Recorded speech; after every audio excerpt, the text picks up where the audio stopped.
personajes muy importantes que tuvieron un gran impacto a lo largo de la historia.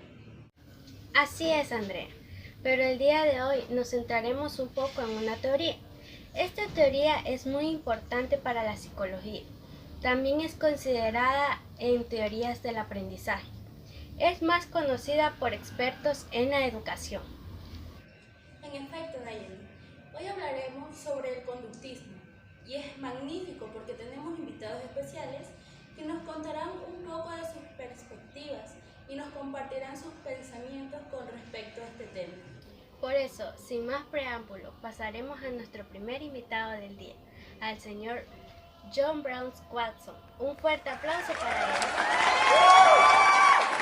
Buenos días, es un placer estar aquí con todos. Un gusto, Nayeli. El gusto es mío, señor Watson. Nos complace que se haya tomado un poco de su tiempo para venir y conversar con nosotros, ya que, como sabemos, debe ser una persona muy ocupada, por lo que es considerado el fundador de la teoría conductista. De verdad me honra que todos me consideren su fundador. Recuerdo que el conductismo lideró el pensamiento psicológico durante los años 1920, 1950 y se desarrolló hasta el punto en convertirse de las escuelas más fuertes y dominantes de la psicología. Sin duda, tuvo un gran impacto hasta nuestros tiempos, al igual que su distinguido trabajo conocido como el Manifiesto Conductista. ¿Nos podría hablar un poco sobre el tema, señor Watson? Claro, señorita, sería todo un placer. El manifiesto conductista lo publiqué cuando tenía alrededor de 35 años y trabajaba en la Universidad de Johns Hopkins. Mi trabajo estuvo profundamente influido por la filosofía naturalista, por Darwin y su evolución. Entonces consideré que la psicología debía tomarse como una ciencia naturalista, con importantes implicaciones sociales, como pueden ser la educación, el trabajo, la crianza de los niños, entre otros temas similares. Y cuando nos dice que la psicología debe tomarse como una ciencia natural más, ¿a qué hace referencia con esto, señor Watson? Pues cuando digo que la psicología debe tomarse como una ciencia naturalista, me refiero a que ésta no necesita del estudio de la introspección, es decir, no necesita ni del alma, ni de la mente, ni de la conciencia, así como la física y la química no la necesitan. Entonces, para que la psicología se la pueda tomar como una ciencia natural, debía alejarse del estudio de la conciencia. En este caso, ya que es posible estudiar la conducta de los seres humanos y de los animales sin referirnos a ella. Usted impuso una nueva perspectiva en la psicología, según lo que nos está compartiendo. El conductismo toma la conducta como un análisis que no se ve necesario incluir procesos mentales dentro de sus estudios. Sin embargo, me gustaría saber qué vendría a ser la conducta para usted y cómo la percibe. Para mí, la conducta es cualquier cosa que un organismo hace. Es decir, la conducta es reducible a los movimientos musculares o a la activación de glándulas, como podría hacerlo el pensamiento. Entonces, un organismo puede aprender, bien sea a lo largo de su vida o en situaciones experimentales de condicionamiento. ¿Esto qué vendría a ser? Pues la relación entre un estímulo y una respuesta. Y para probar su teoría realizó varios experimentos.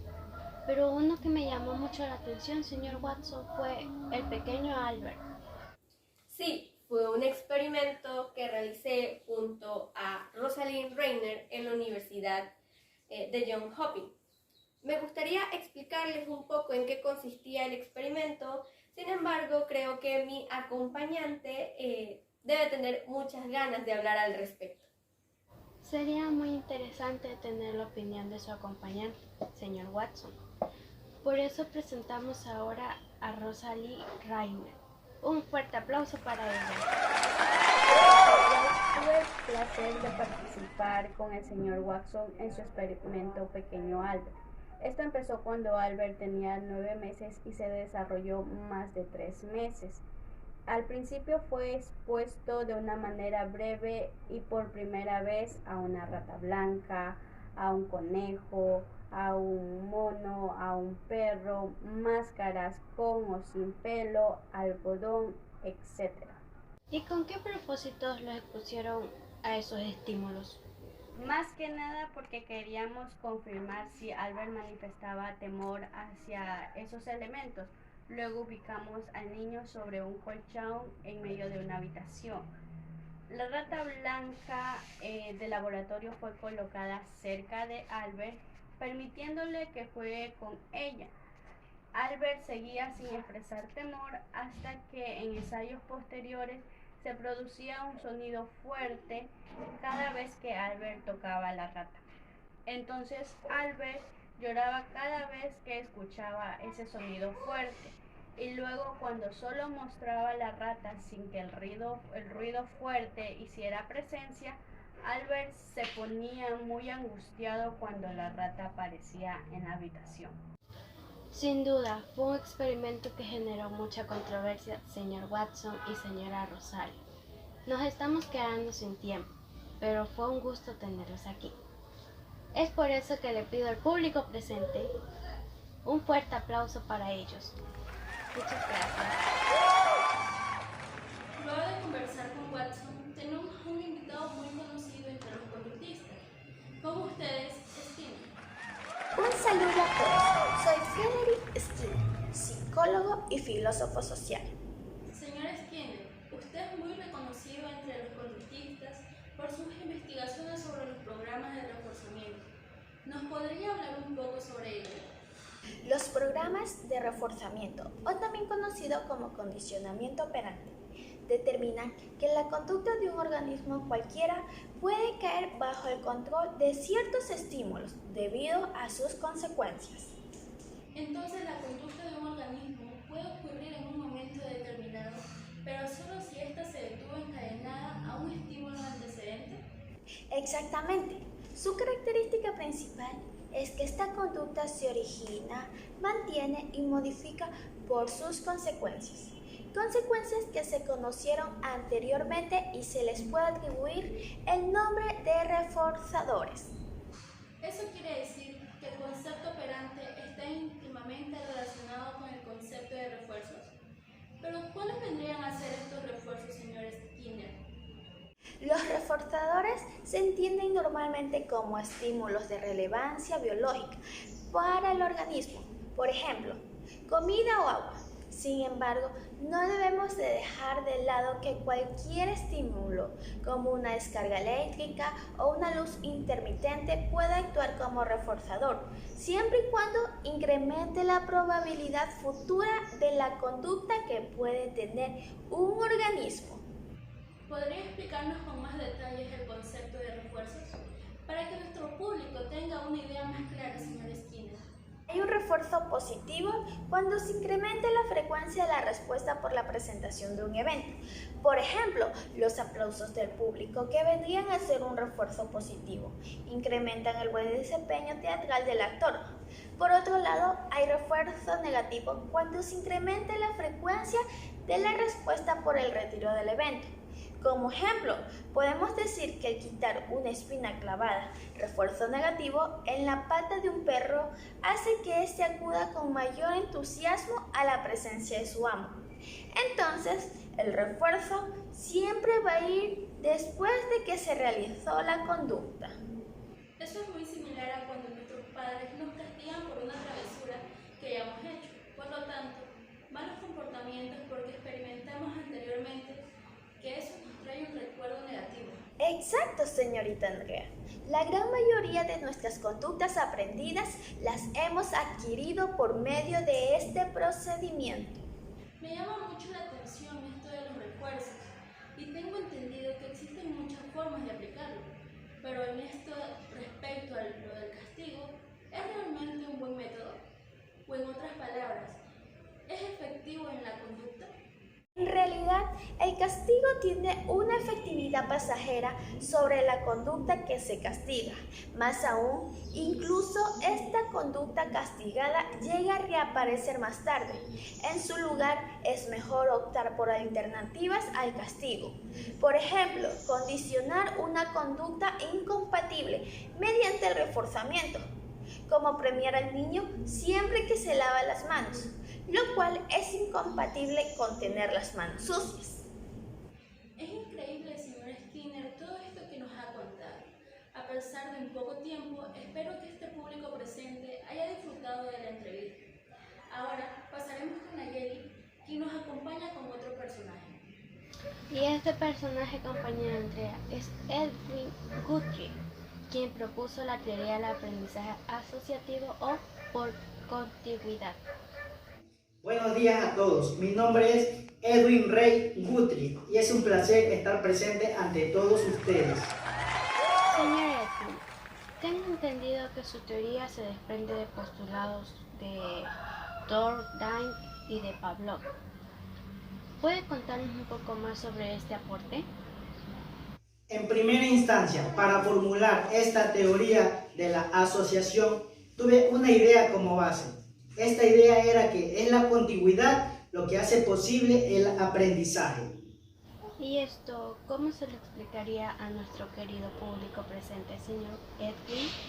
Es decir, aprendemos gracias a la cercanía entre dos elementos que son el estímulo y la respuesta.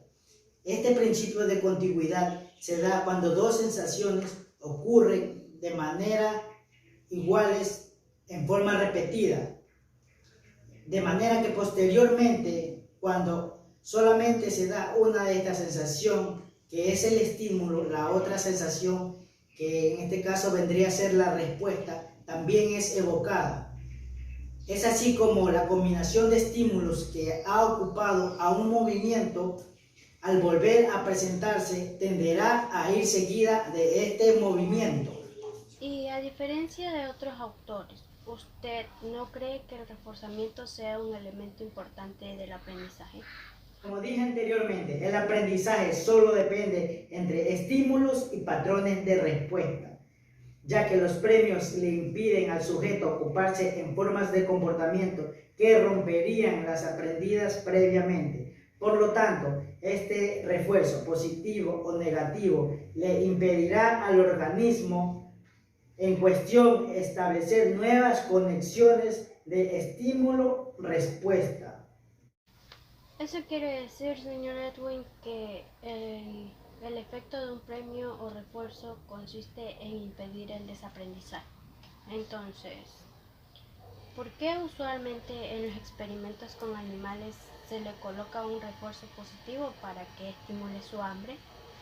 Porque un animal con hambre es más inquieto, de modo que su mayor promedio y variedad de respuestas se inclinan hacia algún movimiento que den como resultado algún tipo de escape. Por lo tanto, para mí, el impulso no es otra cosa más que fortalecer el comportamiento general, y en el sistema de aprendizaje no tiene otra función sino que como un regulador de conducta. Vaya dato importante que nos ha dejado, señor Edwin. Fue muy grato escucharlo el día de hoy. Gracias por acompañarnos. El público ha estado muy impresionado por los diferentes personajes que has presentado hoy, Nayeli. Sin embargo, aún tenemos más, porque llegan dos invitados. Ellos son Thomas y Clark. Un fuerte aplauso para estos dos distinguidos caballeros. Un gusto, mi nombre es Edward Chase Tolman, psicólogo estadounidense y notable por mis estudios sobre la categorización en el contexto de la psicología del comportamiento. Buenos días a todos, señorita entrevistadora, público presente. Mi nombre es Clark Hull y soy un psicólogo estadounidense y me propuse a comprender lo que es el aprendizaje y la motivación a través de leyes científicas del comportamiento. Clark y Tolman, ustedes son conocidos dentro de la comunidad como neoconductistas. Tolman, usted propone el conductismo propositivo, mientras que Clark el conductismo mecanista. ¿Estoy en lo correcto? Así es, señorita. En lo que me respecta, los pensamientos pueden entenderse desde un punto externas al organismo de estímulos que no están presentes físicamente y además que tienen la posibilidad de causar o guiar la conducta. Entonces, señor Tolman, usted afirma que las causas del comportamiento pueden encontrarse en elementos tales como la conciencia. ¿Qué opina usted, señor Clark? Sí, señorita. En realidad, uno de mis postulados más importantes está relacionado con reconocer que la conducta propositiva, es decir, aquellos comportamientos que permiten alcanzar alguna meta, es más bien una manifestación externa de la mente. Así que, si bien nuestros postulados involucran elementos de tipo mediacional, intentamos explicar los fenómenos psicológicos atribuyendo su causalidad a variables externas. ¿Y cuáles vendrían a ser esas variables externas? Claro, estas vendrían a ser, por ejemplo, los retos del medio que favorecen la supervivencia de los seres vivos. El aprendizaje es un proceso activo de formación de hábitos que nos permiten reducir los impulsos, como lo que es el hambre, la diversión, la relajación. Estos pueden ser básicos o adquiridos por medio de condicionamientos. Entonces, para que la conducta sea ejecutada es necesario que el hábito tenga una cierta fuerza y que el refuerzo que se obtendrá por el comportamiento motive al sujeto. ¿Y usted qué opina, señor Tolman, con respecto al aprendizaje? En lo personal, considero que el aprendizaje depende de que el sujeto detecte la relación entre ambos estímulos, lo cual a él le permitirá obtener una recompensa o evitar un castigo. Y debido a que me interesé especialmente en la vertiente internacional de la conducta, es decir, en el comportamiento orientado a metas, por ello mis propuestas se categorizan como el conductismo propositivo. Clark, Tolman, lo que nos acaban de transmitir es sin duda de mucha importancia. Espero que el público presente haya disfrutado de su intervención. Seguro lo hicieron, André. Y como último invitado, porque siempre guardamos lo mejor para la parte final, tenemos a Iván Pavlov, junto a su asistente Iván Filipovich, y un conocido en su misma área de investigación sobre el condicionamiento, que es Edwin Burkert Whitmire. Bienvenidos. Me complace estar en presencia de todos. Soy Edwin Burkert Tinger, psicólogo estadounidense que estudió los reflejos condicionados junto a Iván Pavlov, pero de forma independiente. Eso es impresionante, señor Whitmire. Y si no me equivoco, señor Pavlov, usted en primera instancia se dedicaba al trabajo de la filosofía digestiva, pero ¿qué le hizo cambiar de opinión con respecto a su línea de investigación? Creo que esta es una historia ya conocida por muchos, sin embargo siempre me gusta recordar ese momento. Entonces todo comenzó cuando estaba investigando los reflejos de salivación de los perros. Y llegué a darme cuenta que ocurrían cambios sistemáticos en los reflejos salivares de los mismos. Para dar una breve explicación, los perros comenzaban a salivar no solo cuando recibían la comida, sino también cuando la olían o cuando sentían la presencia del sujeto que solía traer el plato. Fue un momento muy revelador, ¿no es así, Iván? Claro que lo fue, Pablo.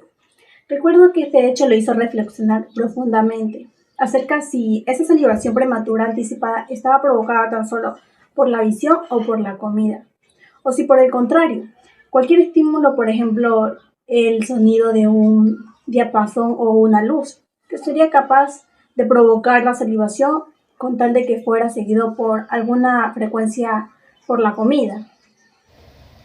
Y fue de esa hipótesis que surge el condicionamiento clásico. Por su parte, señor Whitmire, usted investigó el condicionamiento al presentar una tesis doctoral, ¿verdad? Es correcto, señorita. Fue una tesis doctoral que presenté en la Universidad de Pensilvania en 1902, donde probé repetidamente el reflejo patelar en estudiantes universitarios, haciendo sonar una campana 0.5 segundos antes de golpear el tendón patelar justo debajo de la rótula. Después de varios ensayos de este tipo, la sola campana provocaba el reflejo en algunos participantes. Creo que puedo entender la similitud entre ambas investigaciones. pero me gustaría escuchar la opinión del señor Iván Filipovich al respecto. Si tuviera que establecer una relación en ambos casos, la respuesta iba seguida, aún así sin producirse el estímulo asociado o el estímulo condicionado. Tanto como en el otro, de manera inconsciente, en el que el sujeto experimental hay un aprendizaje asociativo en el que se produce cierta respuesta ante tal o cual estímulo. Realmente este corto periodo de tiempo fue enriquecedor, no solo para mí, sino para todos los que nos están observando y para todo nuestro público presente en nuestro programa. Iván Pavlov, Iván Filipovich y Edwin Burke. Fue un gusto tenerlos aquí. Por favor, le pido al público un fuerte aplauso para ellos. Pero el programa aún no llega a su final. Todavía tenemos un espacio para la opinión del público presente, porque para nosotros es importante saber cómo ustedes, los expertos en la educación, asimilaron las palabras e ideas de los invitados tan distinguidos que compartieron su tiempo con nosotros. Así es, Andrea. Pero aquí tenemos una máster. Su nombre es Tatiana Gómez. Dígame, máster, según su opinión, ¿qué ideas pudo destacar en la entrevista que se llevó a cabo el día de hoy? Como indicaron muchos de los presentes, la idea principal que puedo destacar de esta importante teoría del conductismo es que el estudio del aprendizaje debe de enfocarse en fenómenos observables y medibles, donde sus fundamentos nos hablan de un aprendizaje producto de una relación entre estímulo y respuesta. Por lo tanto, el aprendizaje únicamente ocurre cuando se observa un cambio de comportamiento. Si no hay cambio observable, no hay aprendizaje. Muy interesante, máster Tatiana. Pero como siempre, no nos conformamos con una sola opinión. Y es por eso que le damos paso a la compañera Andrea. Por este lado, Nayeli, tenemos a la máster Denny Suárez y a la licenciada Natalie Cluas. Díganme, señoritas, ¿consideran que el mayor legado del conductismo fueron sus aportes sobre el comportamiento humano? Sin duda alguna, ya que en sus esfuerzos por resolver problemas relacionados con la conducta humana y el modelamiento de conductas, si bien no pueden solucionarse totalmente a base de premio o castigo, nos enseña el uso de refuerzos que pueden fortalecer las conductas apropiadas y su desuso debilitar las no deseadas. Muy interesante su perspectiva, señorita. ¿Y qué me dicen de su aplicación en el aprendizaje? ¿En qué aprendizaje tendría más éxito la teoría conductista? En mi opinión, los principios de las ideas conductistas pueden explicarse con éxito en la adquisición de conocimientos memorísticos que suponen niveles primarios de comprensión, como por ejemplo aprenderse las capitales del mundo o las tablas de multiplicar. Sin embargo, se debe de tener presente que pueden existir una limitación importante, que la repetición no garantiza asimilación de las nuevas conductas, sino solo su ejecución. Increíble reflexión, licenciada. Y ahora, como última persona en entrevistar, para cerrar con broche de oro este programa, vamos con ella. Señora Narcisa Santander, usted como una licenciada que trabaja de primera mano con los estudiantes, ¿podría decirme cómo percibe el conductismo al estudiante y al maestro? En base a lo que pude escuchar de todos los invitados presentes, personalmente siento que el conductismo percibe al estudiante como un sujeto cuyo desempeño y aprendizaje escolar puede ser arreglado o rearreglado desde el exterior. Solo basta con programar adecuadamente los insumos educativos para que se logre el aprendizaje de conductas académicas deseables, mientras que por parte del educador consiste en desarrollar una adecuada serie de arreglos de contingencia, de reforzamiento y control de estímulo para enseñar. Muchas gracias, licenciada, por su comentario. Con esto, público presente, cerramos el programa de hoy, no sin antes alabar a nuestros invitados, que se presentaron para hablar de un tema muy interesante como lo es el conductismo. Tienes toda la razón, Nayeli, porque si bien el conductismo no encaja totalmente en los nuevos paradigmas educativos, y ha sido constantemente criticado. Aún tiene gran vigencia en nuestra cultura y deja en nuestras manos una gama de prácticas que todavía se utilizan en muchos sistemas escolares. Por lo tanto, invitados y públicos presentes, no debemos olvidar que este cuerpo de conocimiento sirvió de base para la consolidación de los actuales paradigmas educativos. Sin más que agregar, nos despedimos. Nos vemos en un próximo programa.